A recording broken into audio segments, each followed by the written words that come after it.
Action mode रे सोनपुर जिल्लापाल निजे ग्राउंड को ओह्लाई कले तदंत किरोसिन स्काम रो मास्टरमाइंड खोजिबाकू ब्लू प्रिंट प्रस्तुत घटनास्थल रे तदंत कले खोद जिल्लापाल Sonpur kerosene scam kerosene chemical पकई नकली डीजेल तैयारी करुथिले खंबेश्वरी पाली रे चलीथिबा एही बड़ धरणर केलेंकारी पर्दाफाश हेबा परे एबे खोद ग्राउंड जीरो को ओह्लाइछंती जिल्लापाल डॉक्टर रूपराज साहू निजे उपस्थित रही तदंतर समीक्षा करने सह माफिया विरुद्ध रे कठोर आभिमुख्य ग्रहण करिछंती। पेट्रोल पंप मालिक फेरार थिबा बेले तांको बांधिया पई पुलिस प्रक्रिया आरंभ होईछि। सरीपाली बर्तमान तो तेलर स्थिति आपण माने जानती सामान्य समस्या सब आड़े अच्छी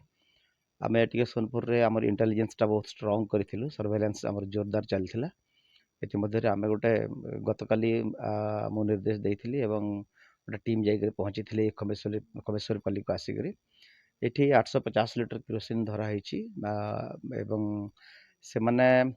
अन्य किसी केमिकल्स मिसिक गोटे डीजेल रे टर्न कर गोटे प्रचेषा चलती सब सीज कराई एवं आज मु व्यक्तिगत भाव में निजे आसी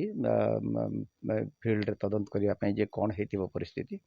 आसिक मुझे देखुची ओनर जी अच्छा से झारखंड बर्तमान तक फोन लगुना से गोटे प्रकार आब्सकंडेड कहले चलो आब्सकंडेड अच्छा एवं प्रशासन देखुची कि कौन व्यवस्था करा कौन दंड दि जापर सोनपुर रे प्रथम थर कर गोटे घटना घटी आ प्रथम थर कर गोटे घटना को आम सामना को आनीचु आ गोटे कथा मु कहि परिबी कि गोटे दृष्टांतमूलक दंड व्यवस्था करा जो सर ग्राउंड को आसिले ग्राउंड रे देखिले आपण जे पेट्रोल पंप अछि निकट रे अछि हमरो गैस गोदाम